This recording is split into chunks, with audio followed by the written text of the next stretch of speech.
Does it ever feel like your emotions are running your life? Maybe you wake up in a bad mood for no apparent reason, or you find yourself anxious, frustrated, or even hopeless. What if I told you that the key to emotional well-being isn't only about managing your feelings, but about maintaining a spiritual mindset that changes everything from the inside out? In this video, we're diving into how to cultivate a spiritual mindset and how it can stabilize your moods and boost your emotional well-being. I'm going to give you 3 keys that have helped me and many others to find emotional balance and well-being. Welcome back to the channel. If you're new here, I'm Christine, and my passion is to help believers who are feeling stuck, dry, worn out, or distant in their Christian faith to overcome the barriers that have held them back so they can have a closer relationship with God and find freedom to live a joyful and fruitful life in Christ. Let's get into it. So, what does it mean to have a spiritual mindset? This video is based on Romans chapter 8, verses 5 through 6, and I'll read it in the New King James Version. For those who live according to the flesh set their minds on the things of the flesh, but those who live according to the Spirit, the things of the Spirit. For to be carnally minded is death, but to be spiritually minded is life and peace. You may know as Christians that we are spirit, soul, and body. Holy Spirit lives in our born-again spirit. Our flesh is our humanity.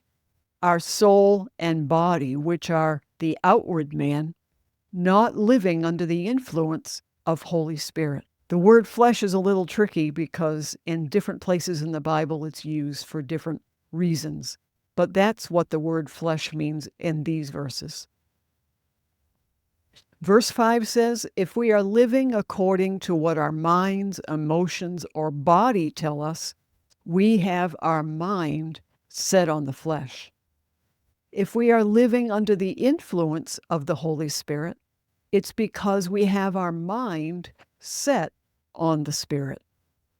Verse 6 says, when we are carnally minded, our focus is on the flesh, we reap death. That means what is earthly, ultimate death, but all the other things that are part of living a life on this planet.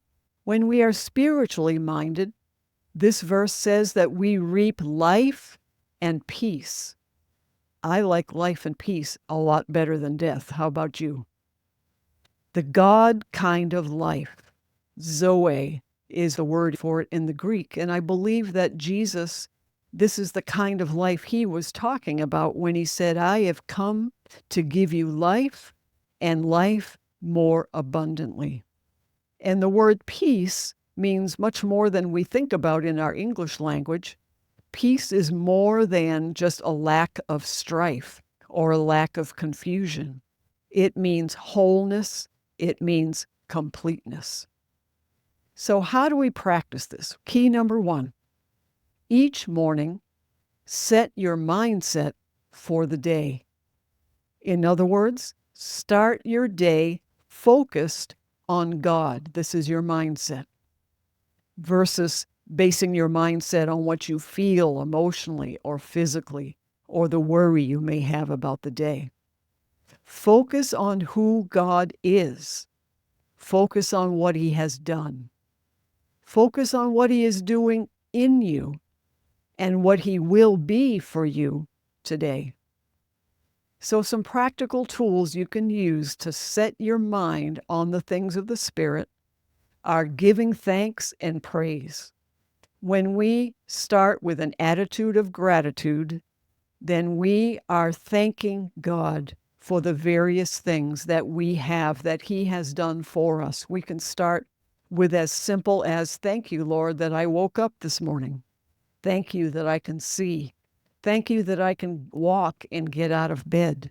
Thank you for the home that you've given to us. You can see that instead of grumbling and complaining, it focuses us on the good things that we have because of God. Praise is focusing on and telling God the beautiful things about who He is. So thanksgiving and praise help us to focus on the Spirit. Worship is something else that is helpful, or soaking. I have a video on soaking if you've not heard about that before. I find some mornings I can worship, I can just sing to the Lord and pour out my heart to Him. And other days, if I've woken up in a situation where I just feel like I need to receive, I need more on the inside of me, then I'll soak with some quiet worship music, with words that help me to focus on who God is for me and how He loves me and how He takes care of me. The words help me to focus on God.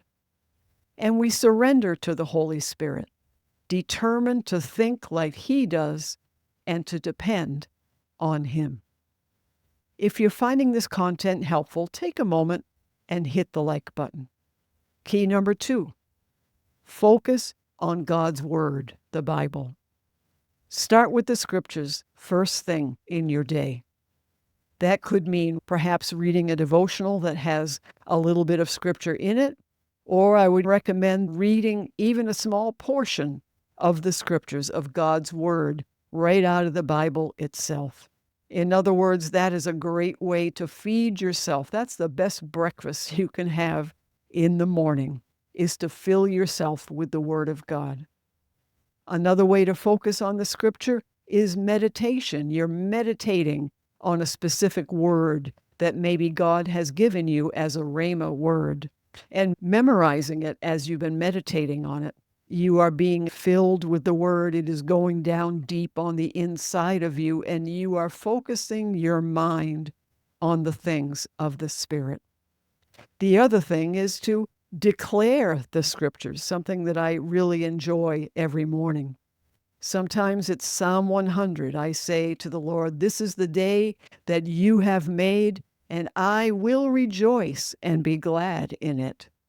Sometimes when I wake up and my soul is just grumpy and doesn't want to praise the Lord, I will pull out Psalm 103. I love how David instructed his soul, his mind, his will, and his emotions to bless the Lord. Sometimes we have to take our soul by the collar and say, no, no, no, come with me. This is what we're going to do. We are going to focus on God. Psalm 103 says, "Bless the Lord, O my soul, and forget not all His benefits, who forgives all your iniquities, who heals all your diseases, who redeemed your life from destruction." And it goes on. It focuses our mind on the Word, on God. Right now, these are scriptures I'm meditating on and declaring. Jeremiah 29:11 says, "And I know the plans I have for you, says the Lord, plans to prosper you and not to harm you, to give you hope and a future." Galatians 2, verse 20. "I have been crucified with Christ. It is no longer I who live, but Christ who lives in me. And the life which I now live in the flesh," this case in the body, "I live by faith in the Son of God, who loved me and gave Himself for me." This will lead us right into key number 3. Focus on Christ within you. When we were born again, the Holy Spirit of God came into our spirit, and the Holy Spirit is the Spirit of Christ. Jesus said to abide in Him, connected to Him, in partnership with Him, in union with Him, just like the vine is meant to be connected and abide in the branch. Jesus is the branch, and we are the vines. We draw our life, our resources, our sustenance, everything that we have through the sap that comes from abiding in the branch. This is a picture of us being connected and focused on Christ within. He is the treasure chest of everything that we need, and He lives right on the inside of us. And praying without ceasing, which comes from 1 Thessalonians 5:16 through 18. During the day, as we are focusing on God, we can talk with Him. We can converse with Him. Conversation is we are talking and we are listening because He is talking. So imagine if you went to work and you happened to work with your best friend. And when you went into work, you put your head down and you did your work, you went to eat lunch and whatever, but you didn't say a word to your best friend. You just ignored them all day long. Sometimes that's what we do with Jesus, but we don't have to. He's always within us. He is always available to converse with us. So we can pray without ceasing as another way to focus on Christ. And He's not way up there in the heavens where we have to try to get there and reach Him. No, He lives right on the inside of us. So, does having a spiritual mindset mean that we should ignore our emotions or stuff them or shut them down or ignore any physical conditions we have that we need to take care of? Well, of course not. That would not be healthy. But our emotions and our body are not to rule over us.